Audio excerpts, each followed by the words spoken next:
Well, welcome to the Celebs.com studio, sponsored by movie maker Michael Olmos, Edward James Olmos, and Youssef Delara. Firstly, congratulations on the film. It must be so super exciting to be here for you guys as well. I mean, it's the second feature back-to-back that you've made together after Bedrooms. How's it feel to be here with this sort of buzz? You know, especially you, Michael, getting to traipse around with your dad again as well. It must be a very cool family feeling. It is. I mean, I'll speak first and just say that it's been incredible. We've just started to sort of sink into the whole Sundance experience today. We had our premiere last night, so that was really an amazing experience. And just getting in and being at Sundance, I'm going to say, like, for both of us is a big thing because we've both been to Sundance many times. I've been to Sundance with you. You've been here about 4 or 5 times, and it's the first time that we've been back. I think the last time we went, we're like, we're never going back to Sundance. It was like a bold but silly statement, but we were like, we're never going back till we have a film. And in a joking way, because you want to have a film. So that's the pipe dream for every filmmaker. Right.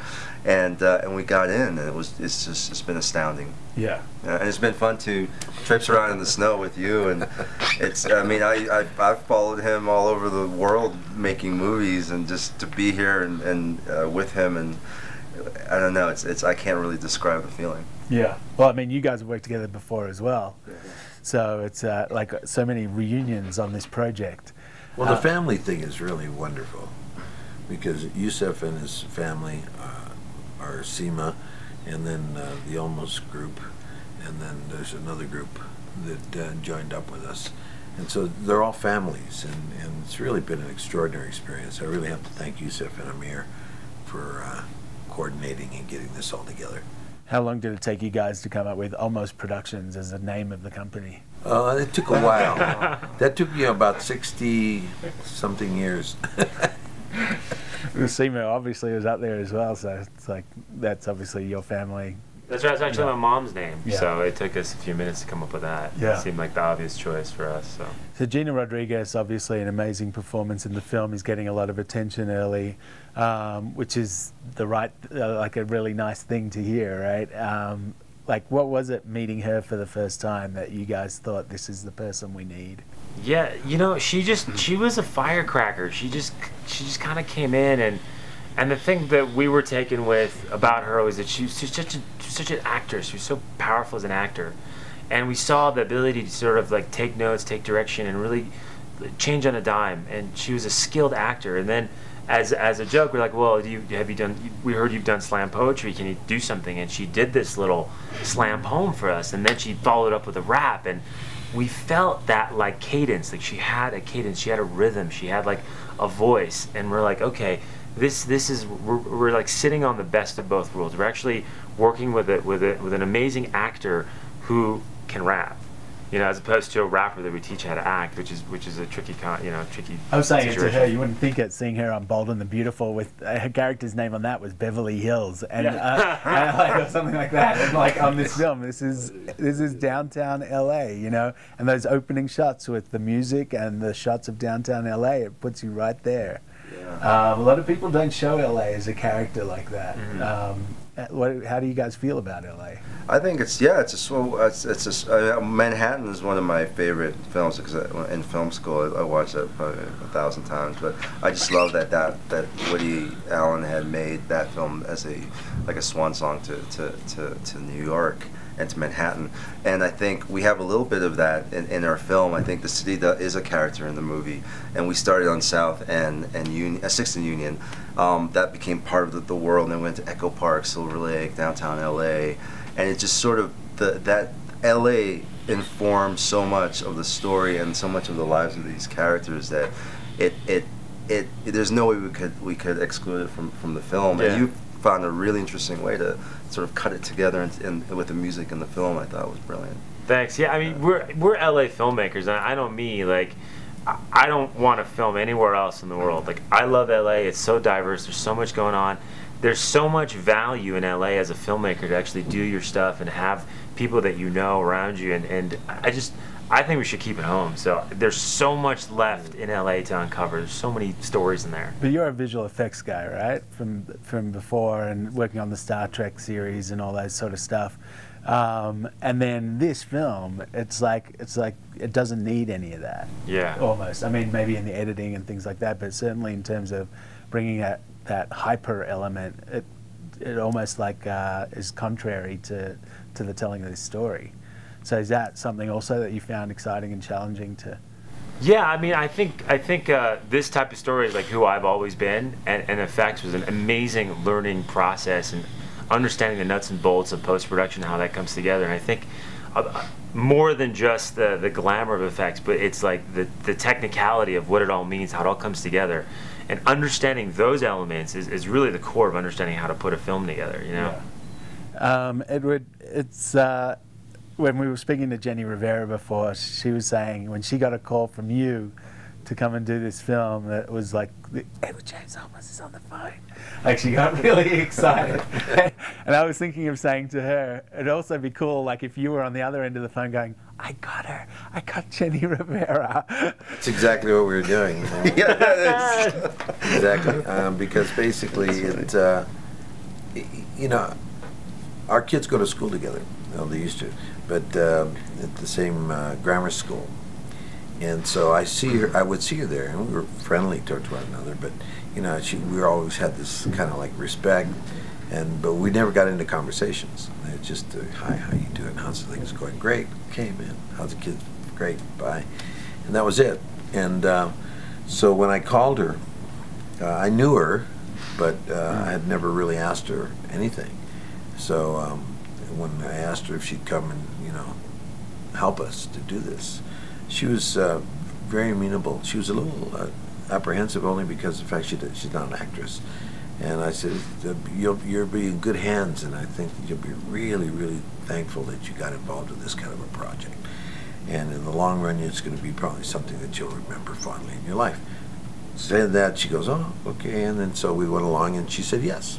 And these guys gave her, I mean, they brought her to a level that I wouldn't be surprised if she's nominated for Best Supporting Actress. You know, whether she wins or not, it's not the issue, but the performance should be nominated. Same with Gina and Lou. So. And you all have, like, all four of you have history with music and film. Yeah. Music separately and film. I mean, Selena for Sure. you, obviously Lou did La Bamba, Yeah. Gina with this movie, Jenny obviously with Her all life. those amazing You albums. know, what people don't realize is most people, well, I shouldn't say. Let me start over. Most people love good music, and Jenny is truly a gifted artist. But her kind of music is different. She's in the same vein as Selena was, and she's gone even further. Her popularity is even more than Selena's was at the time of her passing, and Selena's was very high. She's into the multi-millions of people who just adore her music, and it's a Tex-Mex kind of norteño kind of music that they call it, and but this is going to just open up to that world. They're going to just adore her. And what about you? I mean, your history with music. I mean, you played in bands back in the day, for right? many years. Yeah, well, that's where I came from. I came from Yeah. in 1960. I started singing as a rock and roll singer, and that's where I started my life in entertainment, was as a singer dancer, and I was a baseball player up until 14, and then I just one day put down the glove and took off the cleats, and I never went back again. The next day, I just literally started playing rock and roll, and I never stopped that. And I played it with the same kind of fervor that I played baseball. I played music, and 7 days a week. Wow. 7 days a week. It's the rest of the family. Yeah. Where are you? So basically, it was a situation where we, rock and roll became my life, and it has to this day. I still love it dearly. So what about the music in the film? What about Gina's stuff? That's what's fun is that another one of his brother is part of the musical contingency that helped, and the music is probably the best music I've been around in a movie for a long time, since Selena at least. Yeah, we had two great producers, Edward Rios and Kool-Aid Rios, that kind of came in and they brought brought the Latino rap hip hop sort of world that they're from, and they really brought us that. They brought us into that world, Yeah. and they really gave us a lot of great music, and they really worked with Gina in making the songs and creating the songs for us. And like I think Mike and my sensibility was, we come from a little bit of old school hip hop and hip hop in general. And we kind of, I think the sound of the movie is a bit of a fusion of like modern hip hop, a little old school hip hop. Because Reza is really like very modern and I and mean electronic dubstep, and sort of like us three of us sort of. Yeah, meld. there's some dubstep, there's some there's some Latin rap, there's some hip hop, there's some old school. So it's really a fusion that I think works well with the story, because the character goes through a musical journey, and the challenge is that each level that she's at, the music needs to be good, and it needs to inform on the story, but it also needs to be different, and we need to see that journey. Yeah. Just finally, just now that the actual premiere has happened and the show again this morning, what did it feel like to sit in with the audience and have that response, that visceral response for the first time? Well, I'll tell you a story. Is that we went up, they brought us up to the front for a premiere last night, and we're standing there. We're like, there's a lot of things going on, and we just make sure all our people got in, and then we got up to the front, and we looked around, and finally I was like, man, I think I'm getting nervous. And he goes, yeah, me too. It's weird, right? And then we go up and we intro the film, and we're looking around. It's just like, it's packed, and you see Sundance all over. And it's just amazing. And we were just introing the film. We each said something, and then we went to the back. We're standing back there at the QC, the sound in the theater with one of the theater managers, and we both go, that was surreal. And it was just like, that was the experience. It was so amazing. Finally, is it still exciting for you? Do you still get excited by all this, by seeing a film with the crowd and being involved with this sort of stuff? Yeah, this is a privilege. This lifestyle is a privilege all the way around, no matter what level you're at. And I must say that it's an honor, and to come to Sundance, which is something that we helped create many, many, many years ago. Robert Redford and Bob Young and myself and Credit Waldo Salt and just a group of people got together to start the Institute, Sundance Institute in 78, 79. And then the USA Festival was here, and then it turned into the Sundance Film Festival when Bob reached out to them and said, let's bring it in and elevate everything. And they did. They pushed it to a level where now it's the most prestigious independent film festival in the world. And I will say that being here is an honor, a real honor.